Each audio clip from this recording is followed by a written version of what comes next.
I get stopped in the hallway and people will say like, hey, isn't this great? Go Kassouf, he's just like you. And I go, wait a second. Oh God, don't do that. Hold on, please. Don't lump me in with Not him. in the same bucket. It's the Poker News Podcast. All right, ladies and gentlemen, welcome to the 908th episode of the Poker News Podcast. I am Chad Holloway at Level 9 Studio, joined by 2006 WSOP Main Event champ Jamie Gold and Mike Holtz in Kyna, England.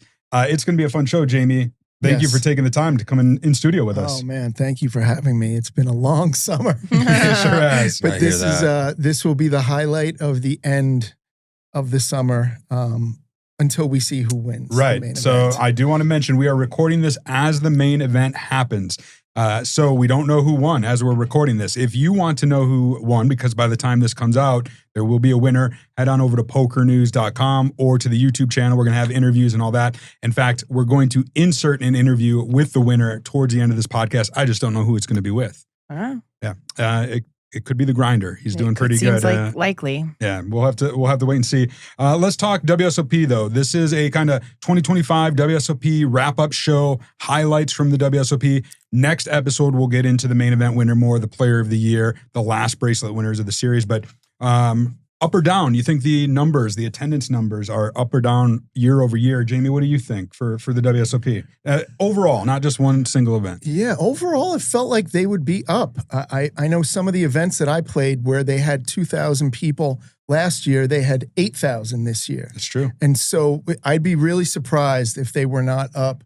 But with all of the issues going on with government and immigration and so many people coming from other countries that were nervous about coming, that didn't want to have to sign up for 30 days or get booted out of here or not be able to leave the country or whatever it is that they were concerned about, and rightfully so.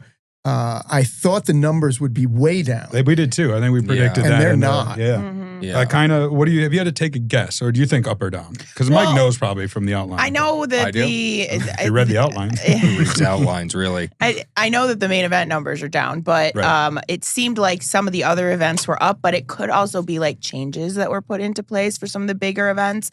The Bounty, they added more flights. The Monster Stack and the Millionaire Maker, I think they added more flights too. So the main event was still the third biggest ever. Yeah. It's pretty amazing. But down from last year. So I would say overall maybe up. I don't know. So right now there's still a few events that are going to take place. Yeah, take a guess. So I'd say they're probably up between 11 and 12%. Oh, you did read the outline. Of course I read the outline.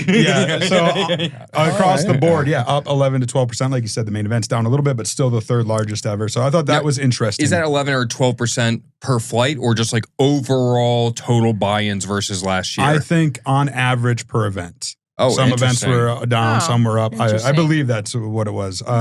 Robert Jen provided these stats, by the way, a friend of the podcast. Okay. One of the other stats he said was, and this was interesting, Joseph Fox won the 10,000K Mystery Bounty 8 Max earlier in the summer. The 10,000K. Is that what I said, 10,000K? You may have said that. Sometimes I, put my foot in my mouth. Anyways, he won that to join his son, Jordan Fox, who won the 2019 $1,000 double stack no limit hold'em. They become just the third parent-child bracelet winner combo. Yeah. In the history of the WSOP. I heard them say that the Wait, other day. who are the other two? Brunson. Doyle. Yeah, Todd and Doyle Brunson. Nick Schulman and Martin Kabrhel. Nick Schulman's the dad, obviously, It was actually Farintaj and Freddie Bagnotti, which I don't expect anybody. I probably wouldn't have even know that. Did you already know that, or did you have to look it up? Okay. That one, would be crazy. Another one, Adrian Mateos, because I know, you got to play with him and we talked about him.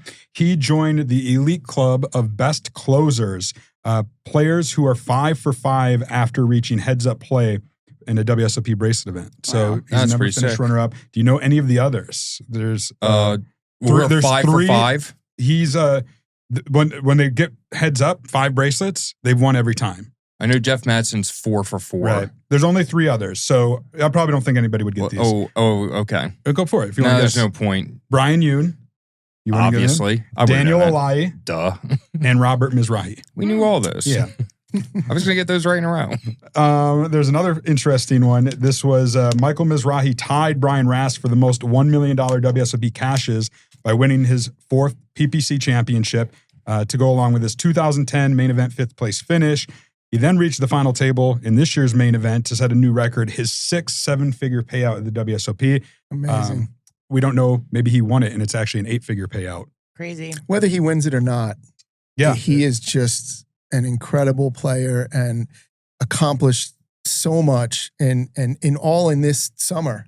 Mm-hmm. Just what he did between these two events, winning it is the top off, but whether he wins it or not, how amazing he's been. I mean, like we said off the air, he's got to be Poker Hall of Fame favorite next year, I would assume. You would think, but there's so many people who deserve. Yeah. Right? We won't get into how they should change that, as we often do. But, another interesting fact, Esther Taylor, Ite, she became the first woman in history to win 2 500K scores or more for a woman. She finished in third place in the 50K PPC that Mizrachi won. What a summer she's had. 595,000. And then she finished third in the 2017 25K PLO 8-handed high roller for 543,000. Wow. So, she's so sweet and nice and so good for the game and has dedicated her life to it, and it's so nice to see. Yeah, she's beloved by the poker community. Everyone loves Ite. Yeah. She's good people. So there was an event this summer that had the largest prize pool and first place prize in no limit in WSOP history that was for a no limit event. You know which one I'm talking about? Say that again. So the largest prize pool and the largest first prize ever awarded for a non-hold'em event in WSOP history. Was it Alan Kessler's Torse tournament? What's 100? Wait, the PLO. It was the 100K PLO. It's got to be a PLO. The Sean Deeb one. Yeah. Yep. He won it for just shy of $3 million, 2.957 million, 11.6 million in the prize pool. 100K. So that were some of the records that were set this summer, courtesy of Robert Jen. Thank you for compiling those for us. Been a big summer. It has. It's, despite some ups and downs, we're going to get into some of the stories that were the downs, but you look at the positives, like the WSOP Plus app, which at first, the first few days, people are like, what's going on? This is going to be a headache. Ended up being awesome, right? It is awesome. And it's only going to get better. And if you've ever had to wait on any of those lines just to rebuy when you get busted in a tournament, all you want to do is get back in, give them your money, and you'd have to wait for 4 hours. Oh, it's so frustrating. Very and difficult. like not having to keep track of the payout tickets either. I mean, that was sort of fun though to see at the end of the summer, like how many do I have? But now you just go up and it goes like paid out, paid out, paid out, paid out. It is really nice. Like how many trees they say. You could see who's at your table, just all the things. Yeah. It's put notes on people. And if they can bring in shot clocks, I think then that's basically everything, right? That's the number one biggest thing that's missing, in my opinion. I think I always harp on this, but I think the dealers just need to be taught not to expose cards. Like the amount of exposed cards at WSP, the amount of times I see cards. I played at the Wynn last night for the first time in the entire series. I played the WSP the entire time, and the difference in quality of dealer is so stark in contrast. Like no cards were flashed. I never had to say anything to the dealer, and I'm playing 10K PLOs, 10K PLO8s. But to be fair, when you have to hire 5,000 dealers. And you have to hire 500 dealers. Huge difference. There's a big difference. But what I was saying, like with the 10K PLO and 10K PLO8, they have their best dealers there. And a lot of them are super fast, but they're exposing a ton of cards. And it's like, there's like a high pitch going on. I harp on it on the show all the time. I really hate it. Can we just get a European pitch one time, But I digress. The swipe.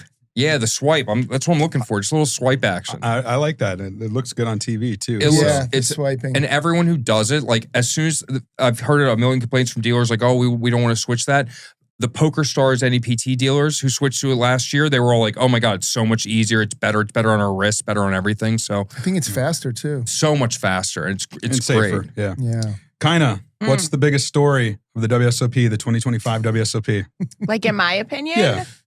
I think like Leo making the final table is a pretty big deal, like in a positive. If we're going to look at a positive light story, like let's look at some good stuff that came out of it. It was really exciting to sweat her. Yeah, like last year, I remember watching the stream with my girly friends and we were rooting so hard for Chrissy, Chrissy's a beast though. She takes all the spots and came close, but this year it was Leo. She did it, and that was really exciting, I think. Yeah. Would have been nice to see her win it, but she did finish 7th. We did see that already, and congratulations, Leo. Great run. Yeah, Leo Margets out of Spain. First woman in 30 years to make the WSOP final table. We've been waiting on it for Elizabeth Hill and I can't remember her name off the top of my head. Gail Bowman finished 10th and 11th years ago. Yeah. And it's been so close. Kristen Foxen last year. 13th. We've just been waiting. And so for it to finally happen, to accomplish that feat, Barbara Enright did it in 1995, 30 years ago. That was the year Dan Harrington won. And of course, a much, much, much smaller field, like less than 300 players that year. Sure. Not to take anything away. Barbara Enright is a poker Hall of Famer. But I don't know, to get there at this final table too with Mizrachi, Kenny Hallaert, pretty Adam big final Hendricks. table. And I know that all the ladies out there, all my good, very good poker player friends want it to be them, right? Like you want it to be you, I want it to be me, right? But it's nice to see it happen.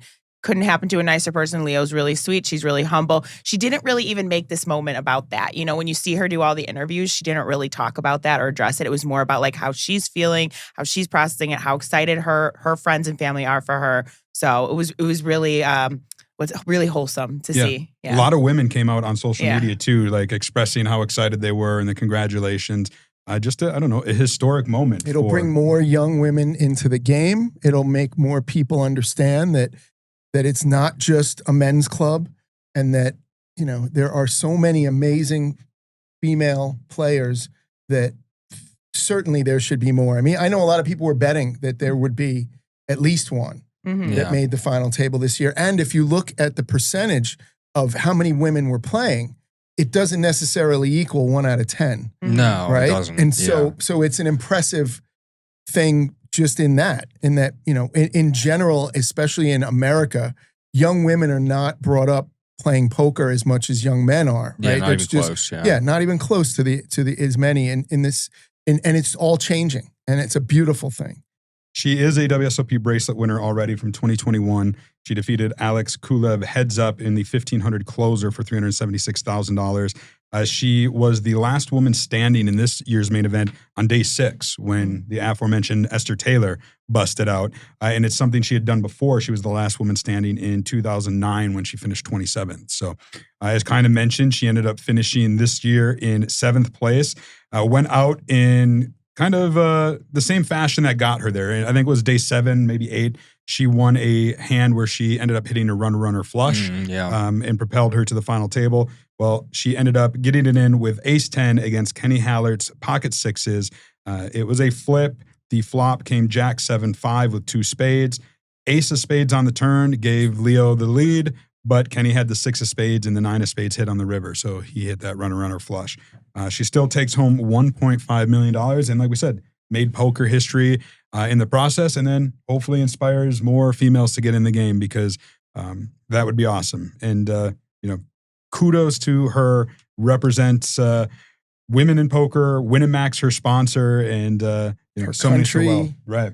I'm sure that her country's really proud. We actually have a interview with Leo Margets after she busted the main event. Check it out. It's been the experience of my life. It's such an amazing 9 days. It's hard to express with words. It's been so emotional, but at the same time, you have to recompose every time you're at the table. But I felt super at ease all the time. I've enjoyed every single hand I've played. It's been amazing. To be honest, for the last 3 days, I didn't take my phone. I have not been getting into social network. I started to get a lot of messages and I wanted to keep focus on the game. And I don't know, I will open my phone in a bit. So some people have told me, but to be honest, the support, I could feel it. And that's also something that was amazing about this experience, that is to share it with, they are not only poker buddies, like some of my best friends were here feeling their support. Some of telling me that it was also like some of their best poker moment, like that gives me goosebumps, and the whole experience would have been different if they were not here. And also,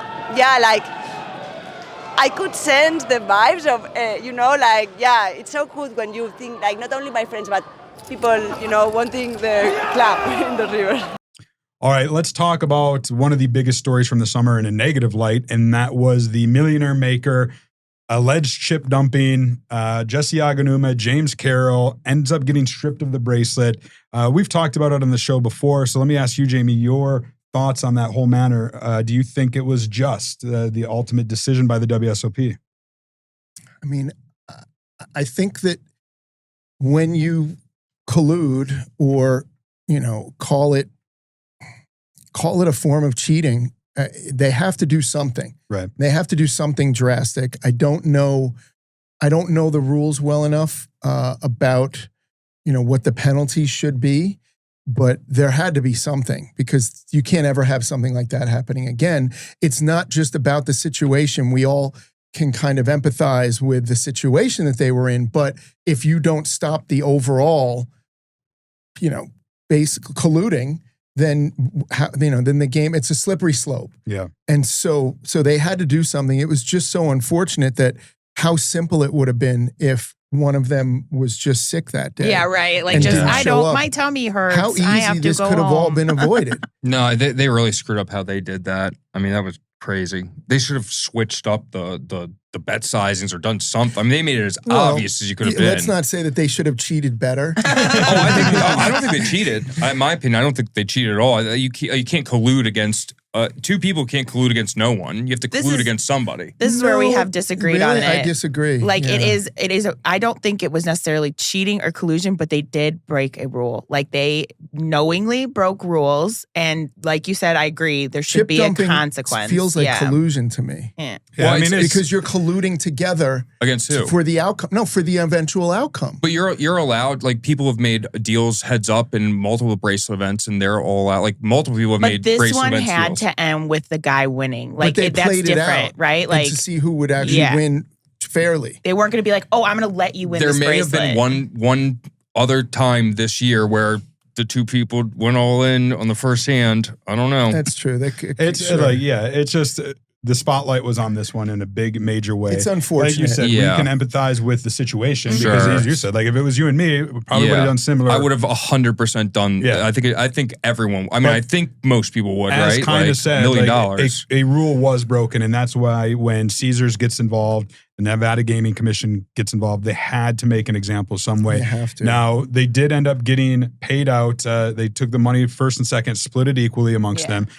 Jesse Aganuma still got the $1 million bonus from the Club WPT Gold, so they lived up to their end of the bargain. And then they presumably, and I use that lightly because it seems pretty standard that everybody knows, got banned from the WSOP. The word lifetime ban has been tossed around. I don't know if that's accurate. It seems excessive if it is. That's what, I mean, that's what happened. Allegedly. I've talked to him. Yeah, he's friends with him, so...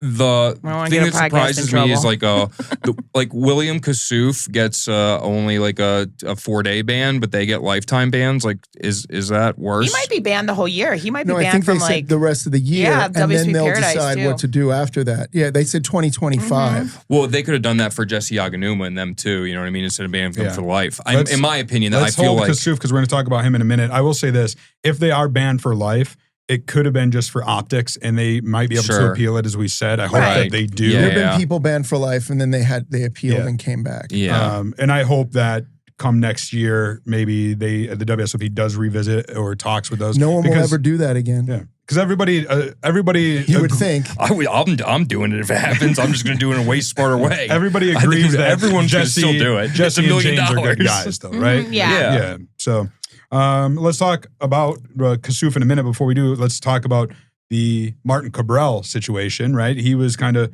on the scene this summer before William Kassouf was, and we talked about it many times on the podcast. He kind of, for better or worse, came a breakout star. You know, I know when Maria Konnikova was on a prior episode, she wasn't a big fan, and some of us weren't either at the time. He did kind of grow on me a little bit. Yeah. There's been people like, so when we talked about him last time, Maria had really strong opinions about him because she played with him. I didn't get to play with him this year, but one of my good friends, Missy from Milwaukee, she was at his table for a little bit, and she said he did the same thing. He did his antics, but it was like kind of endearing. And as like a very recreational player that, you're playing with somebody that at that level, they're being entertaining, they're making it fun. I mean, that's what she said from her perspective. I had him on my table 2 weeks ago. And? I can tell you, I agree with you that it can be very entertaining, but where he crosses the line. Now, this is not Kassouf. This is Kabrhel. Right. And I do find him entertaining and somewhat endearing in it, but where he crosses the line is that when he is not in a hand, he is still doing his dance, and he's disrupting the entire table. And when people are trying to focus, in a game where you're playing for millions of dollars, it's unfair to the rest of the players. It's just boom, boom, boom, boom, boom, boom, it never stops. And I think he may not have the ability to stop. I think maybe he's on the spectrum or whatever it is. I think he's a little different than a lot of people. And so, but what do you do with that? There should be a penalty if you refuse to stop talking and affecting the people when you are not in a hand about the poker. You know what I mean? Oh, and so to me, it's not right. It's you have to let people play. Yeah. When you're in the hand, you want to say a little something? Okay, you make the game a little more interesting. There's a healthy balance, you know what I mean? And I don't think he knows the line. And so maybe you should watch some Jamie Gold WSOP highlights, I am very proud to say that I not only did I never get a penalty, but I also, not one person ever told me that I made their time worse. Nobody ever told me that I insulted them or that I was rude to them or that I tried to, do anything that would cross the lines. And if any floor man ever says something to me, which they do sometimes, they say, hey, don't say anything when you're in a hand with somebody. Done. Because I know that the next thing is penalty and the next thing is you're gone. Yeah. And you have to respect the game, and it's not about me, right? I think the problem with some of these guys is that they think it's all about them. Yeah. And what they don't realize is how and then also I've never taken 15 minutes in a hand ever under any circumstance. Once you do that, you are now affecting all the other tables, especially when there's only 3 tables left. So your table gets 4 hands for those 2 levels, and everybody else gets 40. Yeah, how is that fair? So you have to eject these guys at some point. Right? Like you had mentioned escalating penalties. There has to be. You can't just be an unlimited do whatever you want. That is not everyone paid the same amount of money. I think there should be harsher penalties. Like, absolutely, escalating 100%. And then if you're destroying everybody else's time and affecting the game, it's not fair. Some people say, well, this way your chips don't get. You have an advantage if you're not playing one hand every 15 minutes. Whatever the way is, no one should have an advantage over the other There tables. should be some sort of fairness. Maybe that is why when the Will Kassouf thing came up, because WSOP had been hearing this, like maybe they started to escalate the penalties then at that point, I think they could have gone even more hard on him. I mean, they did. They went pretty hard on him, I think they waited a long time before they let him go and go and go. I think before we get into Kassouf, let me show an example of, because most people probably know already, but in case you don't, here's going to be an example from Martin Kabrhel and his antics at the table, and then we'll show one here in a minute of Kassouf. Check it out. Mr. PokerNews, no recording. It's Mikey, okay? This is Mikey. Okay, only call Mikey because they're recording it. It would be like looking silly, really. Just don't do anything stupid, okay, man? I don't want to bust you. I have other targets on this table. I'm gonna check it blind just to make it easy for you. 55. Mike, check is allowed. In the 250, from the 250 to million, check is allowed in the tournaments. You don't know? How much? 55? Thank you for racing. Anthony, thank you. 55, it's like nothing.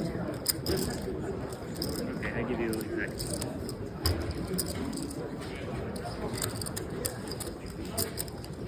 Give him 5, Mike. Give him 5.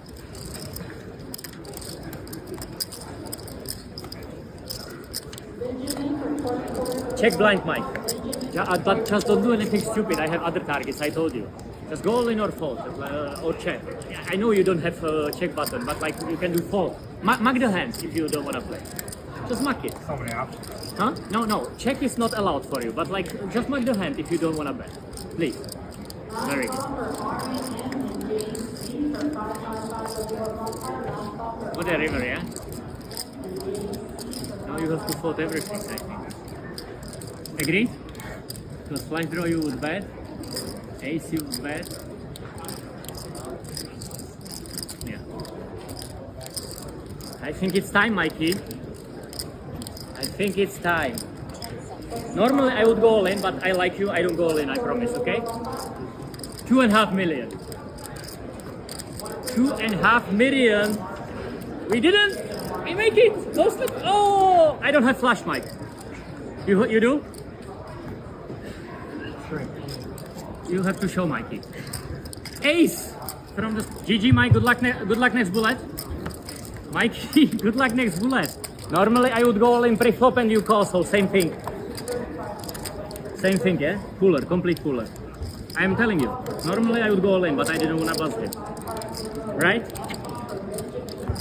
Okay. Last 2 hands, last 3 hands? Very good. I don't want to play anymore on this table. I can't win 1 hand today. Not 1 hand, man. Don't put it there. It's so embarrassment. Like, I can't win 1 hand. Quite like a boss. I think this is the one. I don't think I've called this hand. 4 o'clock, 6:36. I got 7 bigs like a boss. I think he's going to double me up. It's not been that long, Marshall. He's shoved all in. It's a different situation. And I've got a big hand to call off my whole stack. Well, in the words of Will Kassouf, if you got it, you got it. I'm all in. Or less. Ace check. Ace king. Right. 1 time or 2 times? Pocket 9s against ace king. 1 time or 2 times? Once, I'll get there. Any bricks about? Keep it low, please, Hila. Hey. Keep it low. Oh, that'll do. Yeah. 9-8-4 flop. Top set. Coconuts. Top set. Full house. Drawing dead. Drawing dead. Send me the money. Send me the money. Put a stamp on that. Put a stamp on that and send it. Put a stamp on that. Send it this way. Now we've got a game. I'm coming for all of you. I'm coming for every single one of you. I'm fearless, ruthless, and relentless. I will not stop until I get what I want. I will not rest until I've won. And God help any of you who dares to stand in my way. You have been warned. You laugh. This guy. Ha, this guy. Watch. I'll show you this guy. This guy. What's that? Do you believe in God? Yeah. What, do you? Yeah. You have been warned. You have been warned. This is it. This is your final warning. I'm coming for all of you now. Every single one of you. You're all going to get it. Every hand. Every single hand, you're going to get it. Call the clock. Floor, floor, clock, clock, floor, floor, clock, clock. Like echo, like parrots. Clock, clock. Penalty starts now. What's the rule? Why is that?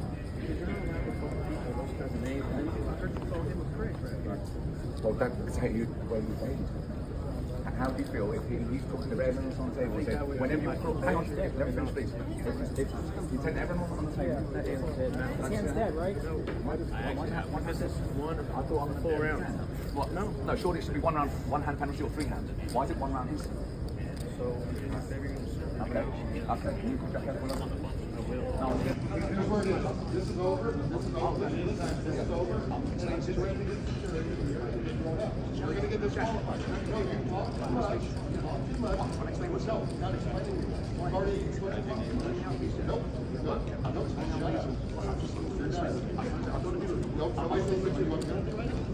Yeah, go on the outside. I want to speak to you, please. Nope. If you follow me, I will be one hand, 3 rounds first. One instant 1 round. I didn't get a warning. Go over here to the corner. Take your penalty. Keep your mouth shut, and you can go back. Why not give a 1 hand or 3 hand? I'm asking you that. I'm not going to. Why not 1 or 3? Why instant 1 round? Nothing you're going to say. I'm going to listen. No, I'm trying to explain myself. Nobody wants to listen to you. You've already talked too much. You're the top director. I want to speak to you, please. If you walk away, I'm trying to be reasonable. That's all. I'm trying to explain myself. There's no reasonable with you. I'm trying to explain myself. That's all. All right, so there you saw it, some hands between Martin Kabrhel, another one from Will Kassouf, and then you seen Jack Effel there talking with Will Kassouf. And we talked a little bit during that, the difference between Martin Kabrhel and Will Kassouf. Like, do you think there's a difference? Number one, I do. I think one is more egregious than the other. I think that there is something endearing about Martin Kabrhel, and that, like you said, maybe, it's just woven into his DNA, his personality. He might be on the spectrum a little bit, where I think, you have Will Kassouf, who is, from my understanding, like a lawyer. It just seems more intentional, more calculated, Malicious. more malicious. Yeah, Yes. Kassouf seems like a sick puppy who just like mentally cannot do anything besides annoy people. Like it's like a game to him, and he's just like a scummy human being. The stuff he did with stealing his friend's chips and everything in the UK, I don't like that guy. Kabrhel seems like he's just like on the spectrum. You know, he's married with 4 daughters. Yeah. That's crazy. He's just like the did not know ultimate dad that. joke guy. Is that what it is? He's just Might like be. honed his craft. I mean, I'm not sure. Not like that. didn't Maybe know. it makes his daughters That's laugh. what I'm saying. You know? And I noticed too, a lot of like the guys I know who are dads are always doing the not like that. I'm like, maybe he's just perfected the dad joke game. But I'll say this. If you're at the table with Kabrhel, you're going to be annoyed. If you're at the table next to Kabrhel, pretty entertaining.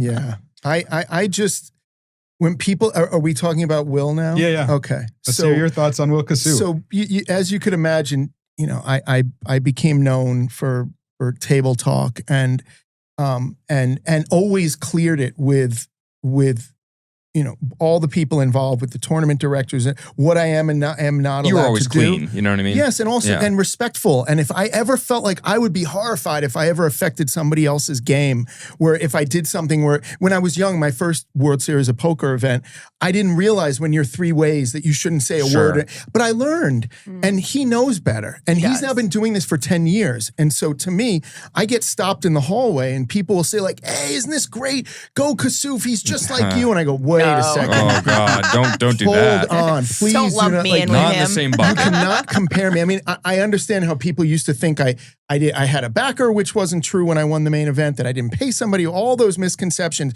But don't you dare compare me to Will Kassouf and what he's doing now, because what he is doing is destroying the game. Yeah. It is, you said it perfectly, it's malicious intent.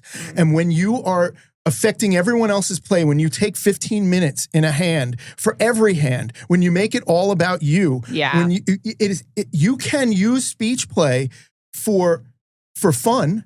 You can use it in a creative way. You can use it even maybe to get a little bit of an advantage. But it is when you are heads up and you do it within reason. And if you're ever annoying somebody, it needs to stop. If you're ever affecting other people's games because there are 2 other tables that are now not playing hands, or now they're playing 10 times as many hands, it is just not fair. So to me, I agree that there should have been escalating penalties. They should have started earlier. People are chastising Jack or looking at him as the bad Insanity. guy. It's amazing that it didn't happen sooner. Yeah, he was and like harsher. I calling wouldn't be people su- names and stuff too. He's threatening. Yeah, He's threatening people. people's lives. He's saying really nasty shit that you do not say, and also threatening the tournament directors, Right. and threatening Jack. And That's once crazy. you do that, we know that there are rules. I'd be amazed if he doesn't work himself into a lifetime ban. He should be lifetime banned, in my opinion. Already? I don't think. or you ban him, and if he ever does it again, So he was banned from I think just playing ban any him. more Just WSOP get him out of events there. this he's year. not going to stop. He wasn't banned from the property, Yeah, just never. FYI. No. So he was banned from registering any more WSOP events. He wasn't banned from. What about the- Bahamas? I would. I thought the end till the end of I would 2025. assume they wouldn't want him to Yeah. do Bahamas. I know Um, WPT said that they weren't going to allow him in the Venetian if he went to play. Oh, really? Yeah, Okay. Matt Yeah. Savage said it on They Twitter. He tweeted said it. Yeah, that, Matt won't stand for that. yeah. He was allowed at the Horseshoe. He was in the high roller room. I think Joey Ingram tweeted a picture with him. He was at he's at the the bar, corner right? bar Yeah. and just like talking, telling anybody But that would was, listen. I think it was before, wasn't it? Before no, he it got was, eliminated? no, it was after. Okay, Yeah, he was He's just talking about suing everybody. Yeah. Good luck with Yeah, that. The I rules mean- are very clear. They can, in their discretion, ban him. Of course, Yeah. for And- any reason. Yeah, and there are Yeah. a lot of reasons. And by the way, it was all on camera. Yeah. right. Yeah. So it's not as if From he can different claim. angles and everything, I had. too. Well, here's what I think they should have done. I think they should have. I don't think they should have disqualified him from the tournament and removed him. I think they should have said, "You're out of here. You're going home. You're getting blinded off, and wherever you finish, you still get paid out." But Well, they they didn't let him disqualify him. finish, They yeah. let him play. Oh, yeah, out. they let him play. I you think they mean should have kicked some him out. people think Oh, that I they see what should you're have saying. just Just let him blind disqualified him. out. Yeah, actually, as it I was would've been happening, I I would've been totally fine I with think that. he pushed the envelope too far, too many Yeah. times. That Rack these- up enough penalties, Yeah, right? the that you people were for Jack and Yeah. them were 40, very patient 40 with him. rounds. You're getting a 1-round penalty like every single hand. You know, he pretty Right. much was sitting out a lot of the end of it, and then he was upset when they'd call the clock. But it's like you caused this. You know what I mean? You saw a problem was happening. You can correct your own behavior so that this doesn't happen, and you're not given 10 seconds. You know what I mean? You know, I heard him claim so many times that he's a lawyer, as if that's supposed to make it any better. But if so, then why don't you understand that when you are in front of a judge and you tell the judge to go fuck himself, and you tell the judge, I won't agree to your penalties, and you're gone. You're in jail. Yeah. So if you're a lawyer, you know better than anybody the escalating, right? Have respect for the people running the event. There was a theory out there that he was maybe trying to get banned or disqualified or ejected so that maybe he could pursue some sort of lawsuit or something like that. No, it's not he that was far-fetched. actively trying to do something like that. But it's not that far-fetched. I think he also has some mental challenges. No, you don't say. Are you sure? Sorry. Yeah. Are you positive, Jamie? I'm trying to be careful about what I say. Well, they were saying, I don't know. Allegedly, too, that it was a lot of lack of sleep and maybe, just some substance abuse. Like a little bit of some substance abuse. Some extra coffee. Allegedly. Yeah, a little Some bit. very strong coffee. Yeah. There Too was many espresso shots. There was a poll on PokerNews.com. What do you think of Will Kassouf? Over 17,000 people voted. I think that's the most of any poll we've ever done. 67% said don't like him, he's bad for poker. 16% said love him, he's good for the game. 11% said indifferent, and 7% said I've never heard of him.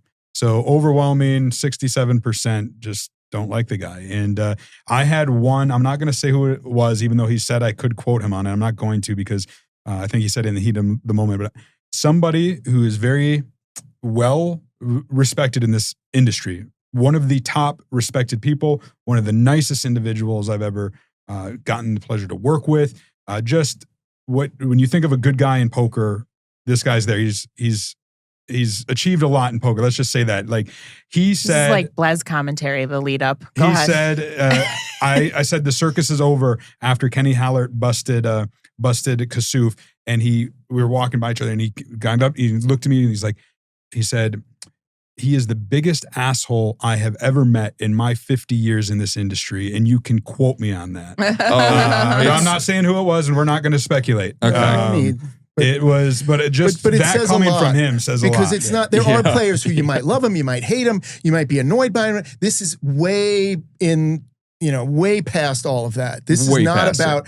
Of course, we need heroes and villains, right? There are storylines. It's good to have some people who you root against in poker, but this is not good in any way for the game. Yeah.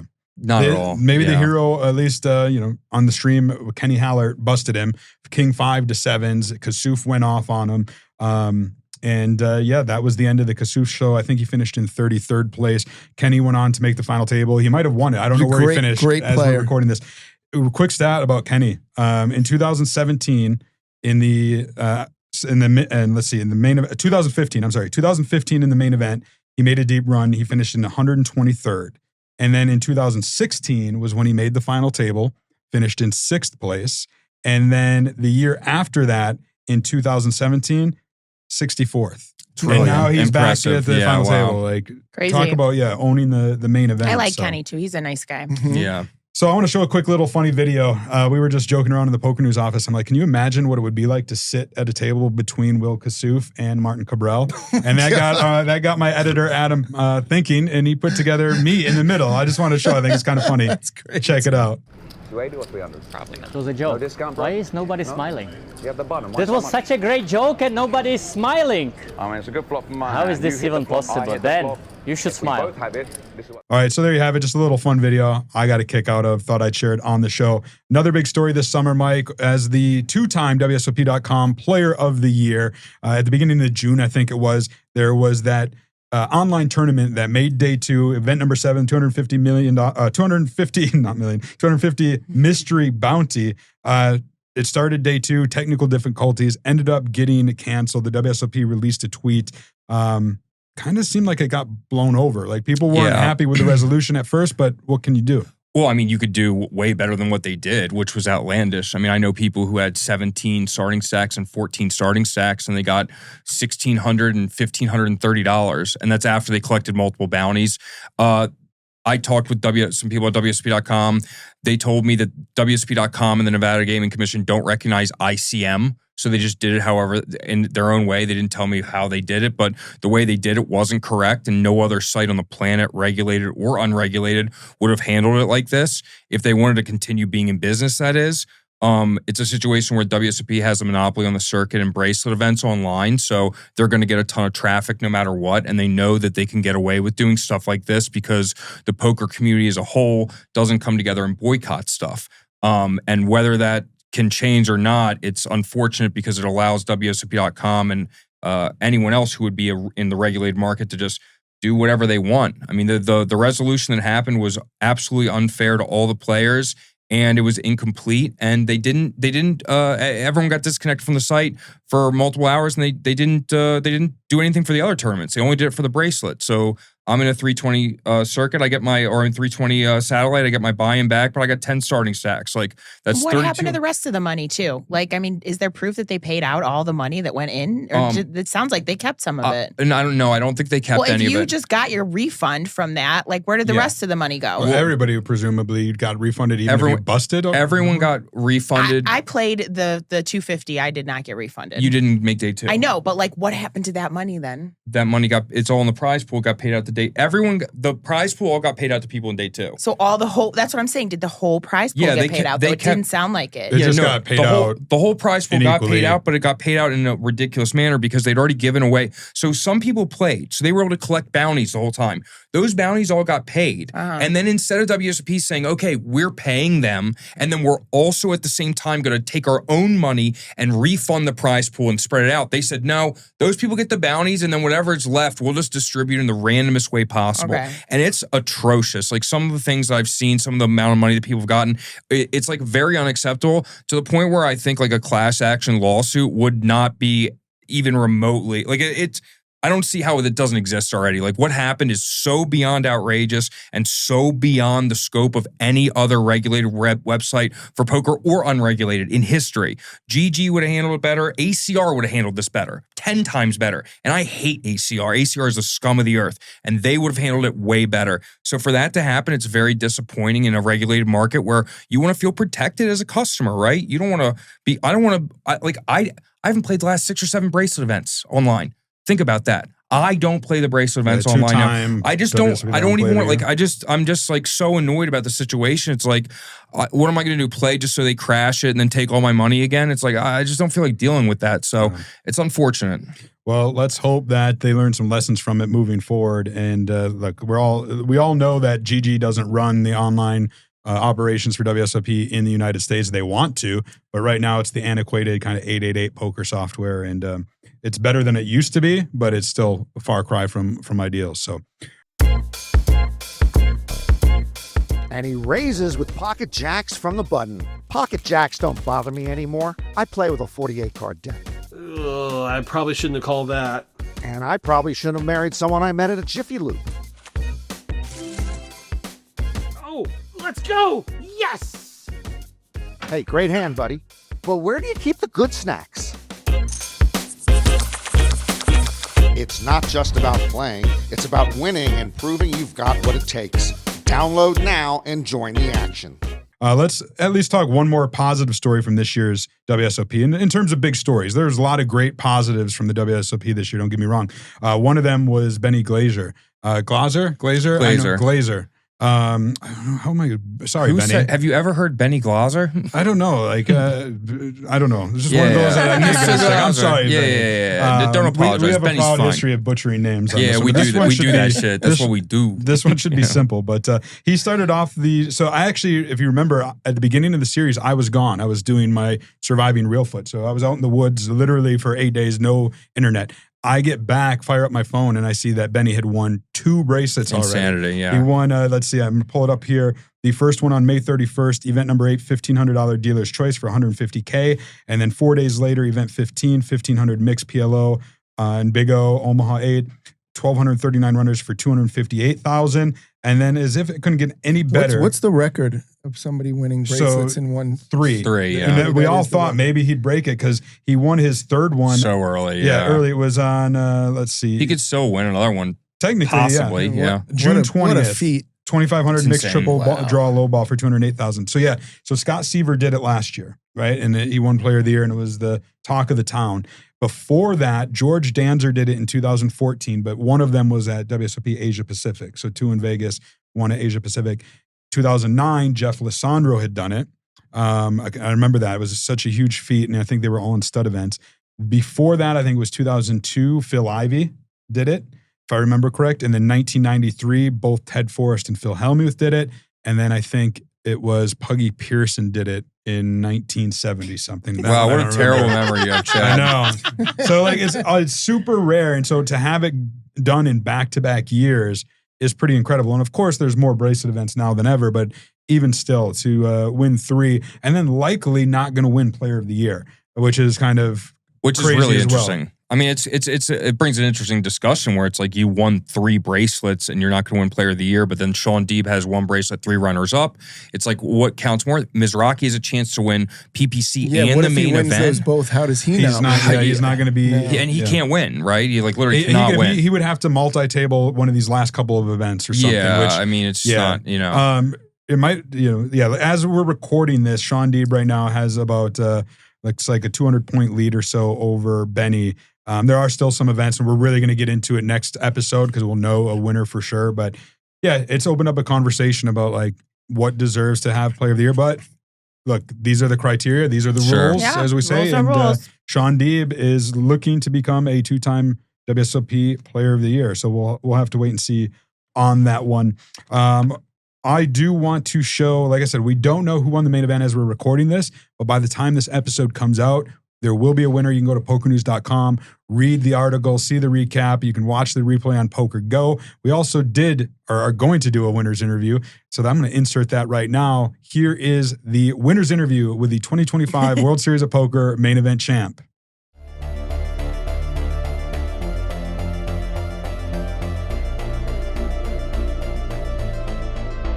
Grinder, that last hand when you moved all in, you snapped them off. What was going through your mind in that moment? Yeah, it was a crazy head. I think after all these days, I couldn't even see the cards. So I didn't even know if I thought he had the ace of clubs.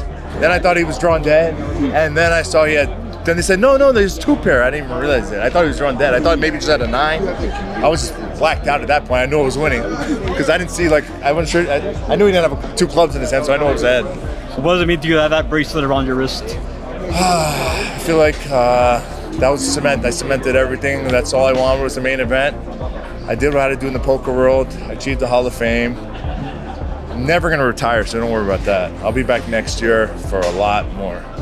So you had all the Hall of Famers, Phil Hellmuth, Phil Ivey come up to you and surprise you with the Hall of Fame. What does that mean to you? That's amazing. Those guys, God bless them all 33 of them. It's amazing. Thank you so much. And I feel like it was well deserved. And I don't mind. I could have waited next year. It motivates me more. It makes me hungrier. So there was a quick final table, 20 hands today. I told you 1 hour. I told you 1 hour. You guys asked me. Have you ever had a run like that at a final table? I mean, the PPC was pretty good. The last one, everything went my way, and it felt like the same thing in this one as well. I mean, I knew I was destined to win. When I had 2 blinds, and then they aced on the river yesterday. I just felt like there's no way. Then after I had 75% of the chips today, I just feel like I was going to win it. So you had a huge rail with your brothers and all your friends? Support behind me. I couldn't let them down. Congratulations, Grinder. Thank you. Thank you. Pleasure. All right, so there you have it. We don't know who that was. Like I said, we're recording this as the main is playing out. So next week, we are going to get into it. All things WSOP Player of the Year, main event, really deep dive. This episode was more about the big stories from the 2025 WSOP. I do want to turn our attention real quick to the Wynn Summer Classic. It just wrapped up. Mike, you said you got to play there for the first time all summer just the other day. That was last night, yeah. Last night. Kyna, did you get over there at all this summer? I played the ladies event during ladies week, the small one, the $600, but that's it. I played a lot. What about you, Jamie? Did you get over? I did. Yeah, I played was it a 3,500? Yeah, no limit. Yeah. The 2 mil or 5 mil or whatever it was. The 3,500 was one of the big ones. Yeah, it's always nice to play over there. It's watermelon juice on great deck. Music. Yep. Clean air. Clean air is so big, so big. Yep. Yeah, it's so nice. You looked at Negreanu's vlogs whenever he had to go through the horseshoe. I do the same thing, so he doesn't have to do the smoke. It's very tough. I'm really sensitive to secondhand smoke. It really screws with my lungs. And every time you walk through the casino, it's just in your face. You cannot avoid it. It's tough. Yeah, it would be really nice if they could do something with that area in the horseshoe where every player has to walk through and the ceilings are the same. They're lower than this room. You know what I mean? So it's like, they have to get ventilation or stop people from smoking there because it is awful, man. It's so bad. Yeah. They did end up awarding, so it was almost 2 months long, 87 events, awarded almost $70 million in prizes. Wow. Congratulations to Ray Pulford, tournament director, Ryan Beauregard, director of poker operations over there. They do have their daily tournaments have resumed. They've got a great slate there. And then we already talked about the hand, but Michael Sklenicka won the championship event over there. Remember, this is the hand that we took out 2 people. Yeah, they took out 2 people. It was like, it's going to be nominated for hand of the year for sure. Yeah. You can check that out in a past episode. But I did want to include Poker News' winner interview with the 2025 Wynn Summer Classic champ, Michael Sklenicka. Check it out. Congratulations on winning the Wynn Summer Championship and $2.3 million. How are you feeling right now? It's not bad. Not bad.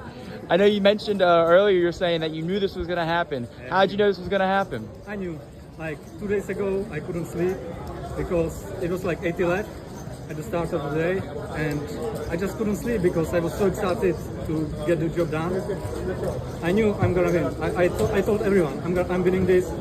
Like all my friends, I told my girlfriend, I told my mom, I told my dad, I'm gonna win. It just and when it was meant to be. Absolutely. Like I had no doubts. So it was like I've worked on my game for like 15 years. So it was like kind of easy for me because I've been doing it for so long, playing so many tables online, and I've had so many spots. But today was different. This tournament was different. It was one of the most enjoyable, like the most enjoyable tournament I ever played. I felt no pressure. I just felt so in the zone, so committed. Like it was meant to be. Just like I had no doubt. It was insane. And it's kind of hard to argue that it wasn't meant to be based on the final hand. Can you give me a breakdown of what happened on that final hand? So final hand is I have like 60 million, 65 million. The other guy has 10 million, and the big blind has 5 million. So I'm on the button shoving any 2 cards, basically. I have 8-7 off. Small blind calls with kings. Big blind calls with 10s. I have 8-7 off. Flop is king 7-8. The dealer did his job, you know. King 7-8 on the flop. So not a great shape. You need runner. You need like 8-8 or 7-7. Turn is an 8, and I knew it's done. Like when the turn is an 8, it's 1 out. But for me, it's like 100% is gonna come. Like it's over. So. Easy. And when the river did come in 8, you had quite the rail with you too. How did it feel to win this with all your friends watching? It's a great life I'm living. I'm having a great life. My friends, family, my wonderful girlfriend, I love them so much. I've done some, like I've been sober for 15 months, so I'm a lot happier now. And yeah, it's just a great life I'm living. And congratulations, and go enjoy the celebration with your friends and family. Yeah, I'm gonna take them to a nice meal, and in a week my girlfriend is coming, so we are gonna celebrate together. All right, we are back. Congratulations again to all the winners from the Wynn Summer Classic. Before we wrap up this episode, Jamie, I want to talk a little bit about you. Your face was all over the WSOP this summer, not just physically playing, but on, I seen it at a booth. I seen it on some pamphlets, Edge Boost, My Standard. Like, let's talk. What are you doing these days with some of these folks? Yeah, I was very fortunate. One of my dearest friends is a big investor in Edge Boost, and I've been working with them for the year and completely changed my life of not having to carry cash. You know, if anybody knows as a poker player, sometimes we had to carry very large amounts of cash, and it can be not only taken away from you at the airport, or if you get stopped on the road, they don't believe that you're a professional poker player. Right, they don't want to believe it. Yep. And they take your cash. So or forfeiture, you yeah. get hit over the head or followed home. Because if you're a criminal, you would think, well, I might as well follow poker players. But public service announcement to all the criminals, you don't need to jack me ever again because I will never carry cash ever again. Edge Boost allows you to load your own cash, and it is accepted at every single casino, online, gambling throughout the United States. And there were no fees, so it didn't cost me anything. I get cash back every month. They've been fantastic, and they're the official debit card of the World Series of Poker. And so, at least for this year, it was a great experience working with them. But you know, I've been with BBO poker tables for 15 years. Yeah, we love them so much. They're so philanthropic, and they've just been wonderful. And they were part of this massive giveaway that we did that you all supported. And thank you so much for covering him with My Standard. And My Standard is a new company that has a big following online. They have like 100,000 people following them. They just launched. And what they're doing is protecting your data so that I know for me, and I'm sure you feel the same way, that our data is being stolen and used constantly. Every time you say, you know, Toyota trucks, then it just comes up on your phone. And so this allows you to decide what commercials, what ads, what you want to see, and you get paid for it. So you make $5, $10. It's not a lot of money, but it adds up. You know, you make $100 a week for things that you're doing anyway, and at least controlling where your data is going. Interesting. Yeah, it's a very interesting company. So what they did, they made a commitment to the poker community. And there's going to be a bigger one coming. But the first one that they ever did, and they had a week to put this together. I started working with them during the World Series. And so I kind of sprung this on everybody very last minute. But they said they wanted to do something special. So I said, all right, why don't we run a contest? You give away a seat to the main event. I'll get other sponsors to come in. So like Fit9 in Atlanta gave away a full total plasma exchange where you clean out all your blood, the hyperbaric oxygen, all like they'll fly you out and put you up and doing all these wonderful things. And of course, BBO donated a custom poker table as they are just so generous. But the main prize was this winning a seat to the main event. We flew him out. We put him up for the entire time. I coached him through it. And, you know, I'll show the picture too. Anthony Matera, yeah. 39 years old from Long Island. We did an article on poker. So we did it was free to enter, and we did a truly random, you know, picking of the winner. And we showed, you know, spinning the wheel. But it looks like we picked the person that we wanted because he was so special. His name is Mr. Humanity Online. Aww. And all he's doing is giving away money and helping other people. Perfect. He teaches underprivileged children. He teaches special needs children. He lost his job 3 months ago, and now he's going back. And so it just felt like he was a poker player 10 years ago, but he quit because for a lot of reasons, you know, he just didn't want to play anymore. And now he got so into it. And I busted in the middle of day one. I felt like I had no chance. So poor me. Sometimes it's just like that. Yeah. Poor you, Jamie. Yeah, terrible main event experience. It was the worst. And so, but he made it to deep into day three, to the last level of day three. And all you have to do is get to day four and you cash. And the money meant a lot to him. And he would have made a minimum of $15,000 and then played for the whole thing. And our whole point was, our goal was not to win the main event, was to get him to cash. Yeah. And he was one level away. Oh, it's so frustrating. Oh my God, it was so frustrating. But he played great, and we're all so proud of him. And the story is not over because he just final tabled another event that he went home and went to MGM, you know, near his house, entered a poker tournament, came in 7th. Oh, good job. Today. Yeah, so he's now kind of back into the swing of it all. And I'm very proud to say that, you know, we got so lucky that the person who won it happened to be this great human being, and such a great story. And Poker News covered it for us. And the World Series of Poker did a whole story on him. And it was one of those things that you felt like you're changing somebody's life through poker. But he made a whole plan of what he was going to do with the money, not keep it, but how he could give it away and help other people, even though he lost his job. Yes. He was just amazing. And so I just wanted to say thank you. My Standard put it together, but there were so many other kind and generous sponsors and companies like Poker News and World Series of Poker that came in and said, we want to support all of this. So it was Lab 91 and Earth Limos and Fit9 and BBO. And it was just, you know, it's just so nice when everybody comes together. Right. And so we're going to do a bigger one for, you know, something in the near future that we don't want to say until it's official, but at least we'll have more than a week to plan it. Yeah, well, let us so we know. may have a few extra sponsors. Well, Well, definitely let us know. We'll help get the word out. And Thank you. Well, I want to say thank you for taking the time to join us here in the studio. Yeah, this we had a lot of fun this summer. Now, we have been doing 2 shows every week during the WSOP, but this is the last one. So it's going to go back to 1 a week. Every Thursday, 8 a.m. Pacific time, we'll be back. As I said, next episode, we're going to talk about the WSOP Main Event champion in more detail, the WSOP Player of the Year, wrap up any of the last bracelet winners, and then we'll start turning our attention to life after the WSOP.